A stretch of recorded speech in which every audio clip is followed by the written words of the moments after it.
live from my place in Henry County, McDonough, Georgia.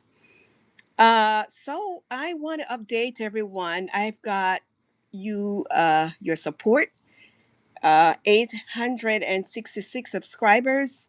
I've been on this channel for about actively for about 9 months, and I feel good about this. And I thank you guys for your support. Well, today I want to talk about how one of the hugest, biggest hospital in the United States tried to blacklist me, and they got caught with their hands in the cookie jar. And right now they are just wondering what to do because I have proven my case with the EEOC and I'm waiting on the verdict right now. The hospital is in New York. I'm not going to be able to say which hospital this is. But what this hospital did on my first day to their orientation is they falsified my record in real time. And I pointed out to them that there was an error and they went ahead and retaliated. They terminate my assignment the same day, but they held it for about 3 days. And then they gave me the runaround, sabotage my modules, which I was supposed to be doing in a timely manner, but they sabotage my actual working on the module, and they got caught with their hands in the cookie jar. So, I had come to everyone and I had let you know that I was planning on doing a book. Now, at that time, I had no idea that this hospital, which it occurred about 2 years ago, had done what I eventually found out. And what they did, they fraudulently created a back end office where they have the VMS system, which is the company that they recruit nurses through, falsifying my record. And they got caught with their hands in the cookie jar. Now, I did not have a lawyer to help me with this case, so I ended up having to do the rebuttal. They did their response. I had to do the rebuttal. And I think I did a fantastic job with the help of God. I did 100-page document, and it was to the point. I presented my case. I supported my case with evidence that I believe they did not know that I have. And I'm only coming forward right now because I want to share with you that throughout all of this, during the ending of my rebuttal, that, after I completed everything, just ready to be submitted, my daughter disappeared. And I tend to want to think that her disappearance is connected to the hospital.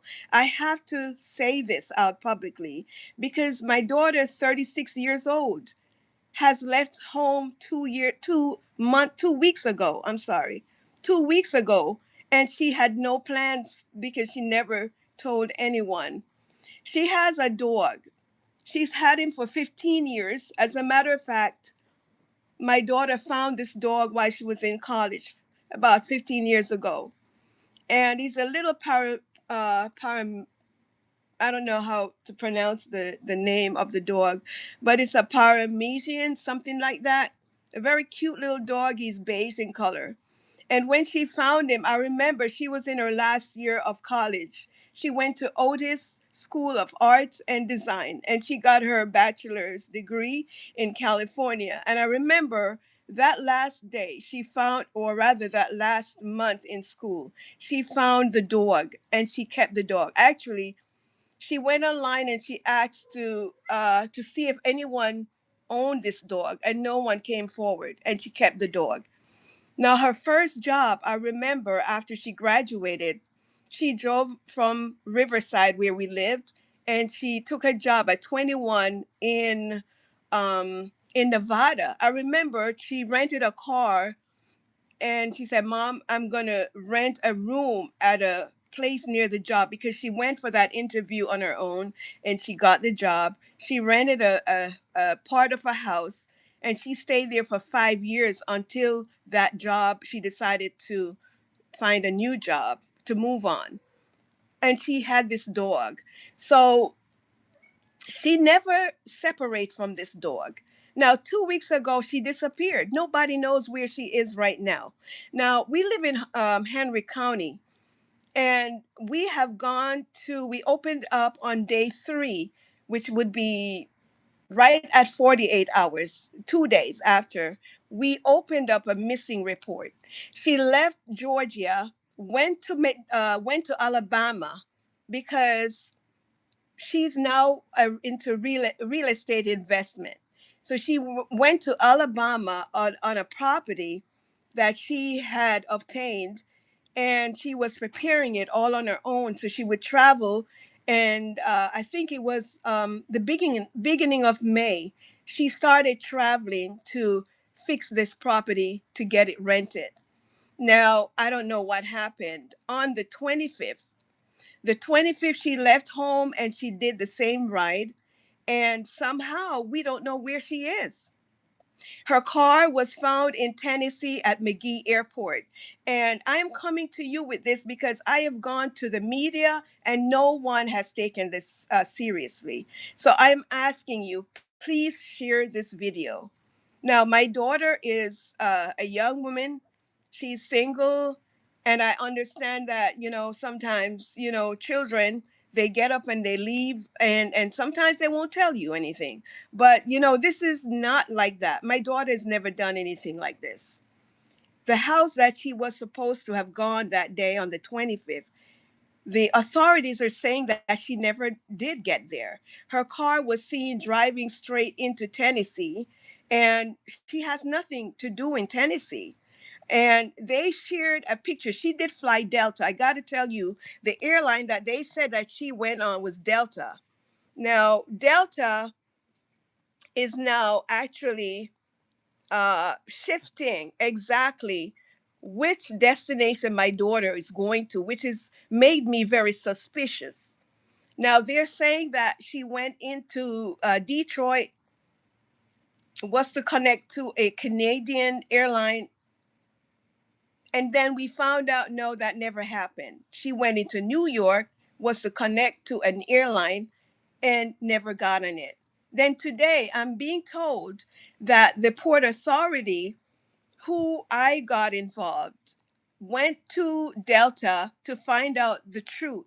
And then, as he said, the Delta airline is telling him that my daughter, being that her name is Unusual Felicia with a PH, did go through Detroit. Now, that's too many changes, and I need answers.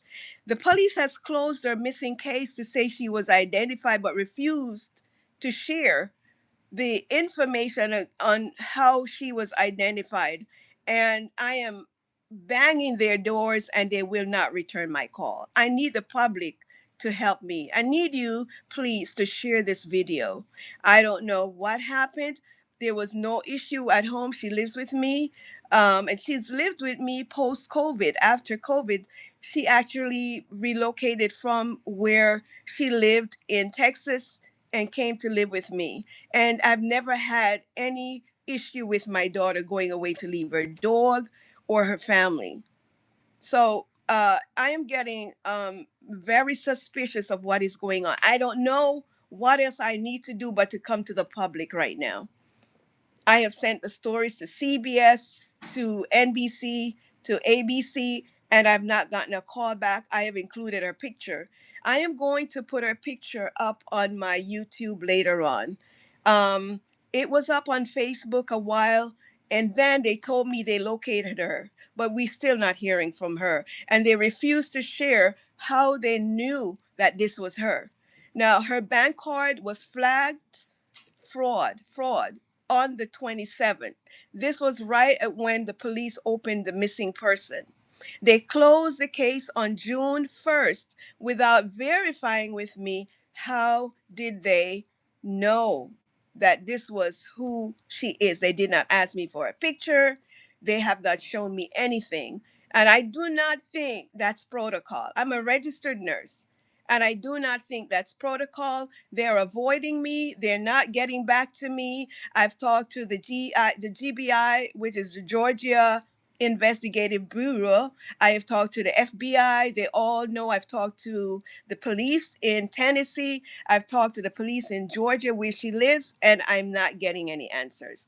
I don't know if this is how it is with missing person. As a matter of fact, I found out that May the 25th, which is the day she disappeared, is the National Children's Day for the National Day for Missing Children, as a matter of fact. And if this is how our elected leaders treat families with missing, uh, you know, who are missing, then it's shameful. It is shameful. Now, my daughter, when you ring her phone, it goes directly to voicemail. It doesn't. It doesn't ring. I asked the I asked the police, did you ping the phone? He said no. I mean, how do you do an investigation without pinging in a phone? That does not make, any much credibility to them at all. And so here it is. We're living in a time when Black folks are being treated, discriminated unfairly. And it concerns me that my daughter is somewhere out there and nobody knows where she is. She hasn't called anybody. She usually, when she goes out, she usually checks on her dog. And she has not done so in 2 weeks.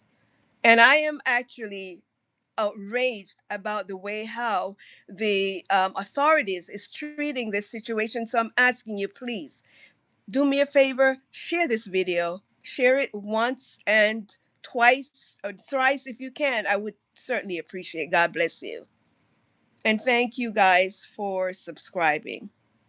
I see you later.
Bye, guys.